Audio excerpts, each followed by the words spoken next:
আসসালামু আলাইকুম রহমতুল্লাহ বরকাত। যারা উপর মহলের কথা শুনে নিরীহ মানুষের উপর জুলুম করতেছেন, অত্যাচার করতেছেন, নির্যাতন করতেছেন, আমরা তো কিয়ামতে বিশ্বাসী। কিয়ামতের দিন অবশ্যই এই আঘাত ফিরে আসবে। এটা হলো একটা দিক। আরেকটা দিক হলো যে দুনিয়াতেই যে নেতার কথা শুনে আপনি নিরীহ মানুষের উপর অন্যায় করছেন, জুলুম করছেন, এই নেতা কি আপনার বিপদে পাশে থাকবে বলে মনে হয়? মোটেও না। আপনি চাঁদা আনলে পুরস্কার পাবেন, আর ধরা পড়লে বহিষ্কার হবেন। এটা তো দুনিয়ার নিয়ম, দেখতেছেন আপনারা, আমরা দেখছি। অর্থাৎ ধরা পড়ার পর আর পরিচয় দিতে চাচ্ছে না, পরিচয় দিলেও বলতেছে বহিষ্কার। তার মানে কি? আপনার বিপদে আপনার পাশে থাকলো না। আপনি কার কথায় নাচতেছেন? আমরা কার কথায় নাচতেছি? দুনিয়াতে আমাদের নেতা নেত্রীরা আমাদেরকে রেখে পালিয়ে যাচ্ছে, আমরা দেখছি বাস্তবে। আর আখেরাতে তো পালানোর তো আল্লাহ পাক বলেই দিয়েছেন যে এরা পালাবে। দুনিয়াতেই পালাচ্ছে, আখেরাতে তো অবশ্যই পালাবে, এটা তো বোঝাই যাচ্ছে। আর অবশ্যই পালাবে, এটা আল্লাহ পাক বলেছেন কোরআনে।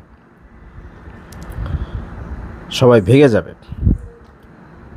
তো কার জন্য কি করছেন? নেতার কথায় অপরাধটা তো আপনি করলেন, এর দায়ভার তো আপনাকে নিতেই হবে। দুনিয়াতে এই আঘাত আবার ফিরে আসবে। মানুষের উপরে যেটা জুলুম করা হয় সেটা দুনিয়াতে ফিরে আসে, এবং আখেরাতে সমপরিমাণ শাস্তি আল্লাহ পাক দিবেন। এমনকি দুটি গরুর কথা হাদিসে এসেছে যে দুনিয়াতে একটা গরুর শিং ছিল, আর একটা গরুর শিং ছিল না। তো যার শিং ছিল সে ওই শিংবিহীন গরুটাকে গোতা মেরেছে।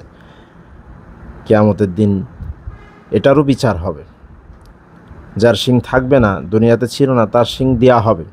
দুনিয়াতে যার শিং ছিল তার শিং কেড়ে নেওয়া হবে। এবার বলা হবে, তোমার দুনিয়াতে যে কয়টা গোতা মেরেছিল, হে গরু, তুমি সেই কয়টা গোতা মারো। হাদিস বলছি,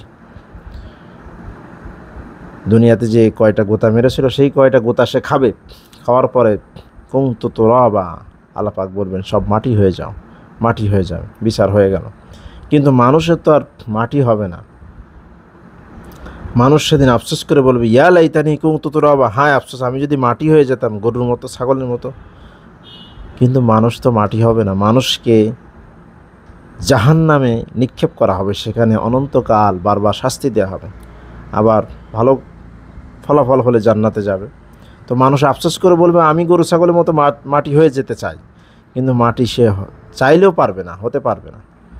তো দুনিয়ায় কার কথা শুনে আপনি কার পিছনে দৌড়াচ্ছেন? যেই নেতা বেনামাজি, যেই নেতা মদ খায়, যেই নেতা নামাজ পড়ে না, সেই নেতার সাথে, যেই নেতা চাঁদা তুলতে বলে, মানুষের উপর জুলুম করতে পারে, সেই নেতার সাথে আমাদের কোনো সম্পর্ক থাকতে পারে না। আমাদের সম্পর্ক হবে নামাজি আল্লাহওয়ালা, আল্লাহর সাথে যা সম্পর্ক, ধর্মের সাথে যা সম্পর্ক রয়েছে, এমন নেতা, এমন মানুষ হবে আমাদের নেতা, যারা রসুলকে নেতা হিসেবে গ্রহণ করেছে, রসুলের আদর্শ গ্রহণ করেছে, তারা হবে আমাদের নেতা। আমরা বলছি আমার নেতার চরিত্র ফুলের মতো পবিত্র, নামাজ পড়ে না, এক ওয়াক্ত গাঁজা খায় ডেলি, নেশা করে, এরা আমাদের নেতা হবে কিভাবে? আবার আরেকটা বিষয় লক্ষ্য করেন যে এই নেতারা, তারা তাদের সন্তানাদি সব বিদেশ, তাদের বউ বিদেশ। দেশের জন্য তাদের কোনো মায়া থাকা তো প্রশ্নই আসে না। তাদের ব্যাংক ব্যালেন্স সব বিদেশ, আমরা তাদের পিছনে দৌড়াচ্ছি। যে নেতার জন্য আমি আজকে জীবন দিচ্ছি, আমি আজকে তাজা রক্ত ঢেলে দিচ্ছি যুবক ভাইদের রক্তেও, যে তারা এই রক্তকে তারা বাণিজ্য বানিয়ে নিয়েছে, যুবক ভাইদের রক্তকে। তো যে নেতার কথা শুনে আমরা অপরাধ করছি, আমি কি ওই নেতার জায়গায় যেতে পারবো? যুবক ভাইদেরকে আমরা বোঝানোর চেষ্টা করি, আপনি যে নেতার কথা অপরাধ করছেন, অন্যায় করছেন, জুলুম করছেন, সেই নেতার জায়গায় কি, নেতার জীবদ্দশায় আপনি যেতে পারবেন? ভালো করে লক্ষ্য করুন, পারবেন না। নেতার জীবদ্দশায় আপনি সেখানে যেতে চাইলে আপনাকে উপরে পাঠিয়ে দেওয়া হবে।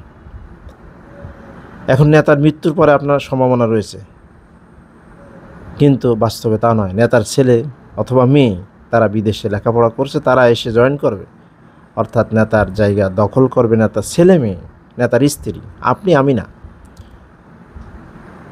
এটা হলো ভোগবাদী রাজনীতি। এই ভোগবাদী রাজনীতি, এই রাজনীতি আপনাকে কি দেবে? আপনাকে না দুনিয়াতে নেতা হতে দিল, আপনার রক্ত, আপনার শক্তি, এটাকে পুঁজি করে তারা ক্ষমতায় টিকে থাকলো, আপনাকে লাঠি হিসেবে ব্যবহার করলো। প্রিয় ভাইরা, বুঝতে হবে এই জন্য আমাদের নেতা হবে নামাজি আল্লাহওয়ালা। কোনো বদমাইশের কথা আমরা অপরাধ করলে সেটা শাস্তি, সেটা দায়ভার আমাদেরকে নিতে হবে। মানুষের উপর জুলুম করা, অত্যাচার করা, এটা যে কত বড় পাপ, আল্লাহ এটা ক্ষমা করবেন না যতক্ষণ পর্যন্ত বান্দা ক্ষমা না করবেন। এই জন্য আমরা আল্লাহর হক এবং বান্দার হকের ব্যাপারে সচেতন হব। আল্লাহ পাক আমাদেরকে তৌফিক দান করুন, আমরা যেন জালেম না হই, আমরা যেন মাজলুম থাকি।